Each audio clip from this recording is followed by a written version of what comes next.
어머니의 마음은 동양이나 서양이나 어디 다르다고 할 수 있겠어요? 오늘 본문에 나오는 이 어머니의 마음도 우리와 똑같지 않았겠습니까? 그런데 이 어머니는요, 딸이 하나밖에 없는데 이 딸이 흉악한 귀신이 들렸대요. 그리고 남편이 전혀 언급되지 않는 것을 보면 아마 남편도 없이 싱글 마음으로 이런 장애아를 키우고 있었음에 틀림이 없는, 여러분, 이런 딸을 가진 부모, 모든 자기 생활, 자기 휴가 그런 게 어디 있겠어요? 어느 한순간도 이 딸에게서 눈을 떼놓을 수가 없는, 평생 아픔 속에서 자녀를 키우고 있는 이런 어머니인데요, 이 여인이 살고 있는 동네에 누가 찾아오셨느냐? 자, 오늘 본문 21절의 말씀 보세요. 다 같이요, 시작. 예수께서 거기서 나가사 두로와 시돈 지방으로 들어가시니, 다 같이 아멘. 여러분, 지도 보세요. 지도 보시게 되면 두로와 시돈이라고 하는 것은 그 위에 있지요, 그죠?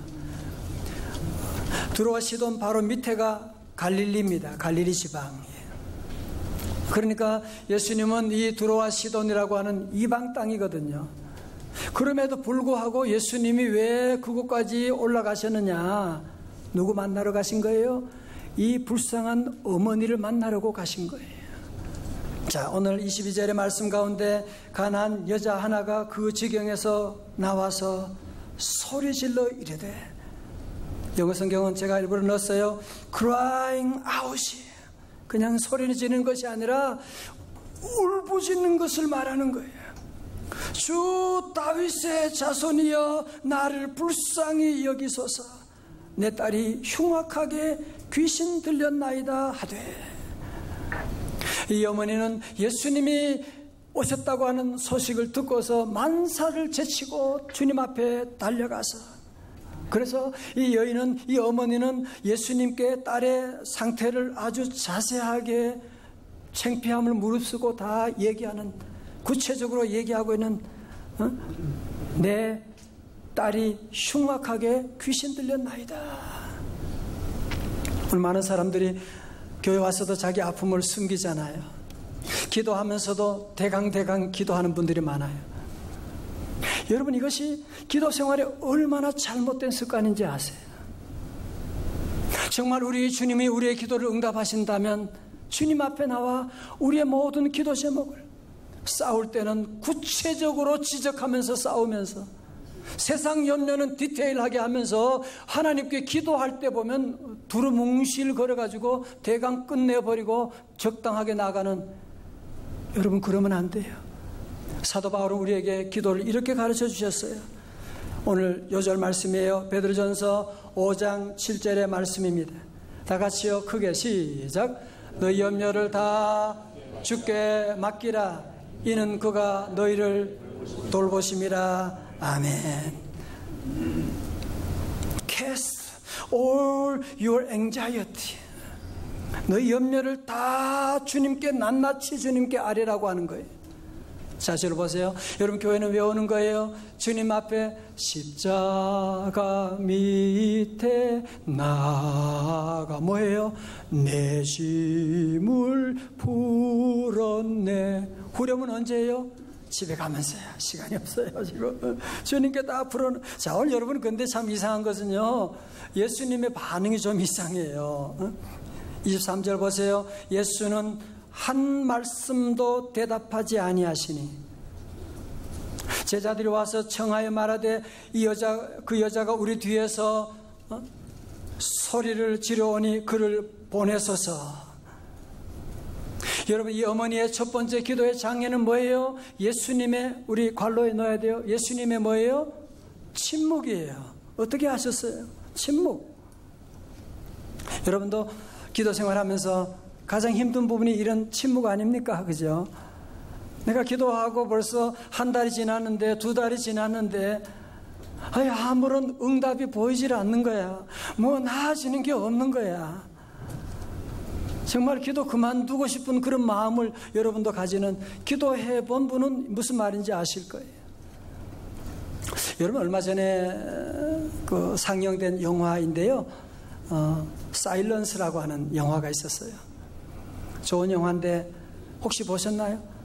흥행에 성공하지는 못했는데, 이 영화는 일본의 엔도 슈사코가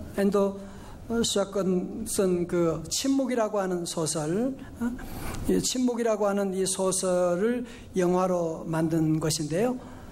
이것은 지금부터 한 400년 전에 일본이 복음 전파하는 것을 강제로 탄압할 때, 이 포르투갈 신부인 이 로드리꼬라고 하는 신부가 복음을 전하다가 체포되게 됩니다. 그리고 배교를 강요당하게 돼요. 배교하는 절차는 간단해요. 예수님의 사진, 예수님의 성화가 있는데 그것을 그냥 눈 감고 살짝 밟고만 가면 끝나는 거예요. 아니, 검사관 한 사람이 보는 데서 그냥 밟으면 되는 거예요. 그러나 이 신부는 끝까지 예수님을 배교할 수가 없는 거예요.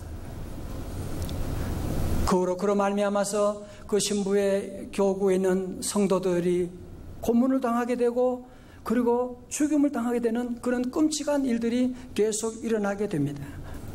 그때 이 로드리고 신부가 통곡하면서 하나님께 부르짖는 그 장면이 아직도 생각이 납니다. 그는 얘기합니다. 주여, 언제까지 침묵하고 계십니까? 언제까지 침묵하고 계십니까? 그때 주님이 나는 침묵하고 있었던 것이 아니다, 함께 고통을 나누고 있었을 뿐이다. 성도 여러분, 여러분이 기도할 때 때로 하나님이 침묵하는 것처럼 보일지 모르지만 하나님은 그 가운데 일하고 계심을 믿으시기를 축원합니다. 우리 여인도요, 예수님께 나가서 부르짖는데도 주님이 아무런 말씀을 하지 않음에도 불구하고 그는 포기하지 아니고 끝까지 거기에 주님 앞에 서 있을 수 있는 이유가, 그 힘이 어디서 난 것이냐 하면, 그는 내 앞에 있는 예수가 누구다? 주 다윗의 자손이라고 하는 사실을 알았기 때문입니다. 여러분, 다윗의 자손이라고 하는 말은 메시아를 얘기할 때, 이스라엘 백성들이 그렇게 기다리고 기다렸던 구원자 메시아라고 하는 것을 얘기하는, 아니, 예수님의 제자들마저도 예수가 누군지를 잘 모르고 헤매고 있는데, 이방 여인이 예수님께 당신은 주 다윗의 자손입니다 라고 하는, 다시 말해서 당신은 나를 구원하실 메시아입니다. 당신이야말로 우리 딸을 고쳐주실 수가 있습니다. 당신만이 나의 구세주가 되십니다라고 하는 이 믿음을 가지고 있기 때문에 그 예수님을 절대로 떠날 수가 없었던 것입니다. 오늘 여러분 가운데도 날씨도 안 좋고 덥고 비도 오고 얼마나 많은 방해가 있지만 우리가 주님 앞에 나오지 않을 수밖에 없는, 주님께 나올 수밖에 없는 그 이유가 어디예요? 예수님만이 우리의 구주가 되시고, 예수님만이 우리의 치료자가 되시고, 예수님만이 우리의 길을 열어주시는 줄로 믿습니다. 자, 이렇게 이 어머니가 하도 소리를 질러대니까 예수님께서 오랜 침묵을 깨시고 한마디 말씀을 하셨는데, 차라리 안 했으면 좋았을 뻔했어요. 24절에 예수께서 대답하여 이르시되 나는 이스라엘 집에 잃어버린 양 외에는 다른 데로 보내심을 받지 아니하였노라 하시니. 자, 보세요. 예수님 무슨 말씀하는 거예요 지금? 나는 이스라엘이 잃어버린 양 외에는 다른 일을 위해서 오지 않았다. 너는 누구다? 이방인이니까 나는 너 같은 사람 위해서 온 거 아니야 라고 주님이 이방인이라고 무시하고 있는, 미리 답을 얘기해버리고 말았어요. 그래서 오늘 여인의 두 번째 어머니의 장애물은 뭐예요? 예수님의 뭐예요? 무시예요. 무시. 제가 보면 사람들이 가장 상처를 많이 받은 때가 보면, 여러분도 그렇죠, 무시당할 때. 다른 건 참겠는데 이 무시당할 때 우리는 참겨. 그래서 우리 사회도 보면 무시당함으로 말미암아 살인 사건들이 얼마나 많이 있는지 몰라요. 여러분, 사실 이 여인도 예수님이 그 무시 앞에 상처받고 떠날 수가 있었지만 이 어머니는 생각하는 것이요, 내가 무시당하고 무시당하지 않고 그게 뭐가 중요해? 지금 우리 딸을 살리는 것이 중요하지. 여러분, 중요합니다. 오늘 많은 사람들이 목적을 가지고 왔다가도 엉뚱한 일로 시험 들어서 넘어지는, 교회 와서 주님 바라보고 왔다가도 사람들 때문에 시험 든 일이 얼마나 많은지 몰라요. 오늘 여인은 끝까지 목적에 이끌린 삶을 살아가는, 목적 중심의 믿음을 가지고 나가는, 끝까지 주님을 바라보고 포기하지 아니하고, 그러면서 어떻게 장애물을 넘어가고 있습니까? 25절의 말씀이에요. 다 같이요, 크게 시작. 여자가 와서 예수께 절하여 이르되 주여 저를 도우소서. 아멘. 여러분 보세요. 기도를 그만둘 수밖에 없지만 기도를 중단하지 아니하고 다시 주님께 기도하는 거예요. 뭐라고요? 주여 저를 도우소서. Lord help me. 여러분, 미국의 대통령도 대법관도 취임할 때 항상 마지막에 드리는 기도가 바로 이 기도예요. Lord help me. 여러분도 이 기도 하시면 참 좋은 기도예요. 예수님께 이 기도하는. 왜 우리가 이 기도할 수밖에 없느냐, 왜 우리는 하나님께 나아가 기도해야 되느냐 하면 시편 121편 1절에 내가 산을 향하여 눈을 들리라 나의 도움이 어디서 올까. 다 같이 2절 말씀 크게요. 시작. 나의 도움은 천지를 지으신 여호와에게서로다. 아멘. 여러분, 그래서 기도해야 되는 거예요. 그래서 특별히 새벽 집회를 우리가 강조하고 주님 앞에 나가 기도하고 하나님께 나가서 여호와께 기도하게 되면 나의 도움이 천지를 지으신 여호와께로부터 오는 줄로 믿습니다. 이 정도 되면 예수님이 좀 딸 고쳐줘야 되는 거 아니에요, 그죠? 자, 그런데 오늘 26절의 말씀 보세요. 더 대단한, 더 높은 장애물이 또 놓여 있어요. 대답하여 이르시되 자녀의 떡을 취하여 누구에게? 개들에게 던짐이 마땅하지 아니하니라. 정말 예수님이 너무 심한 말 한 거 아니에요 지금? 아니, 이 당시 이스라엘 사람들이 이방인을 보고 개라고 그렇게 말했거든요. 그렇지만 하나님의 아들 예수님이 어떻게 이 딸 때문에 쓰러져가는 이 여인에게 이 개라고 하는 말을 쓸 수가 있단 말입니까? 오늘 세 번째 기도의 장애물이 뭐였어요? 예수님의 뭐요? 모욕이에요. 모욕. 다른 말로 하면 뭐예요? 개무시. 개무시라는 거예요. 자, 여러분, 그럼에도 불구하고 오늘 이 여인이 세 번째 장애물을 어떻게 넘어가느냐? 마태복음 15장 27절의 말씀, 여자가 이르되 뭐라고요? 주여 올소이다마는 개들도 제 주인의 상에서 떨어지는 부스러기를 먹나이다니. 자, 이제 저를 보세요. 전 이 말씀 볼 때마다 너무너무 감동이 되는 거예요. 이번에도 다시 준비하고 묵상하면서 너무나 도전이 되는. 여러분, 인생 사는 동안에 사업을 해도 마찬가지고 공부를 해도 마찬가지고 여러분이 어디를 가도 장애물이 있는 거예요. 어리석은 사람은 장애물 앞에 신경질을 내요. 장애물과 싸워요. 장애물을 분석해요. 기도하면서도 장애물을 묵상해요. 소용없어요. 오늘 이 여인은 이 장애물을 넘어가는 거 보세요. 아마 저 같아도 그랬을 것 같아요. 주님께 당신 해도 너무한 거 아닙니까? 라고 따질 것 같은데 오늘 이 여인은 아주 위대한 말을 하고 있는 거예요. 뭐라고요? 주여 올소이다. Yes, Lord. 주님 옳습니다. 여러분, 여기서부터 바로 대반전이 시작되는 거예요. 사랑하는 성도 여러분, 우리 주님이 옳은 일을 해서 옳으신 분이 아니라 주님은 옳으시기 때문에 옳은 일을 하시는 줄로 믿습니다. 성도 여러분, 우리가 사는 동안에 주님이 하시는 모든 일들, 물론 오늘 내가 이해할 수가 없어요. 내가 병원에 입원한다. 아니, 저도 군대 병원에 입원하게 될 때 이해가 안 되죠. 왜 내가 병원에 입원해야 돼요? 왜 내가 6개월 동안 거기에 있어야 되는 거예요? 그러나 돌아보면 주님은 항상 옳으세요. 그래서 우리 성도들은 모든 하늘에 주님 앞에 이 고백을 해야 돼요. 주님은 오르십니다. 다 같이 주님은 오르십니다. 영어로 Yes Lord. 시작. Yes Lord. 여인은 말하는 거, 주님 오르십니다. 저 개 같은 인간 맞습니다. 그러나 개들도 상에서 떨어지는 부스러기는 먹지 않습니까? 부스러기 같은 은혜라도 제게 허락해 주세요. 이때 주님은요, 더 이상 무슨 말을 하지 못하고 주님은 두 손을 다 드시고 말씀하시는 거예요. 28절의 말씀 가운데 다 같이요, 크게 시작. 이에 예수께서 대답하여 이르시되 여자여 내 믿음이 크도다. 내 소원대로 되리라 하시니 그때부터 그의 딸이 나으니라. 아멘. 자, 오늘 보세요. 이 어머니는 세계 장애물 첫 번째 뭐였어요? 예수님의 침묵. 두 번째 뭐예요? 예수님의 무시. 세 번째로 예수님의 모욕. 다른 말로 하면 그거 무시하게 뭐한다고.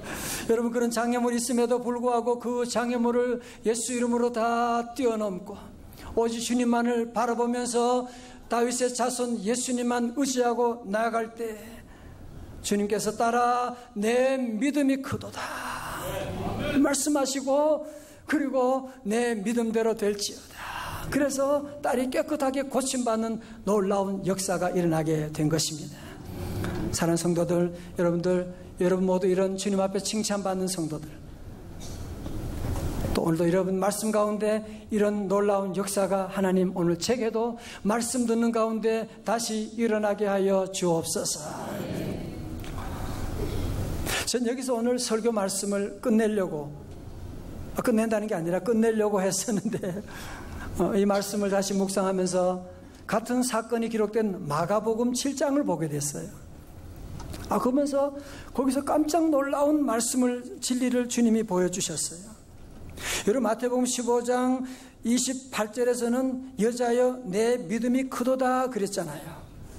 근데 마가복음 7장 29절 같은 사건을 이렇게 표현하고 있거든요. 예수께서 이르시되 이 말을 하였으니 돌아가라. 귀신이 내 딸에게서 나갔느니라 하시매. 자, 여러분, 지금도 중요한 말씀이에요. 무슨 말이에요? 여러분, 우리 믿음이라고 하는 것을 어떻게 알 수가 있을까요?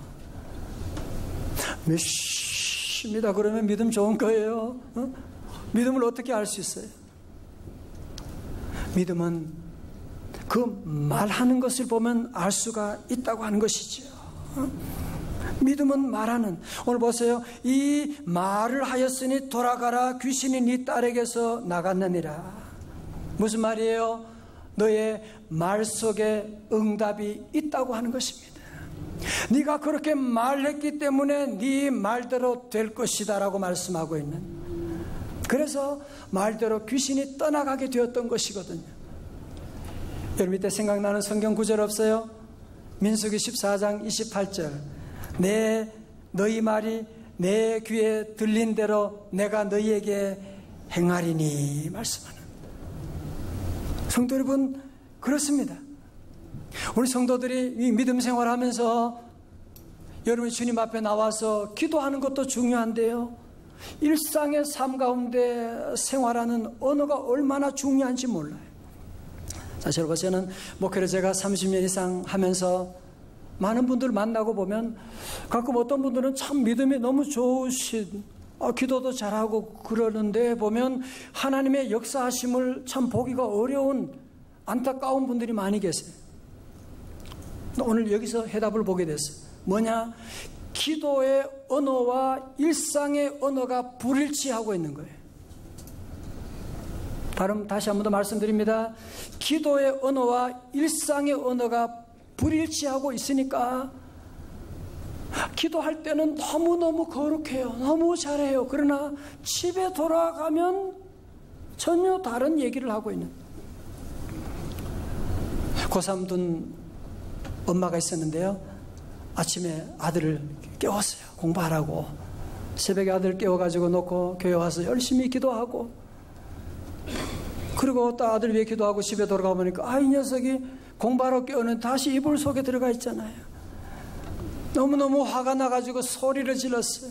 이 녀석아, 내가 너를 위해서 새벽에 교회 가서 기도하고 왔는데 다시 뒤집어 자다니 너는 안 돼, 안 된다니까. 막 소리를 지르고. 아니, 여러분, 기도한 엄마가 이렇게 말해도 되는 것입니까? 기도할 때는 될 줄로 믿습니다 그러고 집에 와서는 안 돼, 안 된다니까 그렇게 말하니까 기도의 언어와 일상의 언어가 불일치하게 되니까 그 아들이 안 되는 거지. 아무리 늦잠 자고 아무리 문제가 있어도 하나님이 함께하면 능치 못함이 없는 줄로 믿습니다. 제가 대학교 다닐 때 본 책 가운데 하이데거를 조금 철학을 좋아했거든요. 그분은 특별히 언어의 특징을 연구했던 분인데요. 이분이 한 말 가운데 늘 기억이 나요. 언어는 존재의 집이다, 그런 얘기를 했습니다. 무슨 말입니까? 우리의 사람은 그 사람이 말하는 것을 보면 그 사람의 됨됨이를 알 수가 있다는 것이에요. 한국 사람은 어떻게 하느냐? 한국말을 하는 사람 보면 한국 사람이다. 미국 말을 하면 미국 사람이다. 믿음의 말을 하는 사람 보면 믿음의 사람이라고 하는 것을 알 수가 있기 때문에, 그래서 우리의 삶 가운데 중요한 것은 언어를 바꿔야 된다는 거예요. 여러분 아세요? 언어가 중요한 거예요. 그래서 여러분이 행복의 말을 하면 행복이 찾아옵니다. 사랑의 말을 하면 사랑이 찾아옵니다.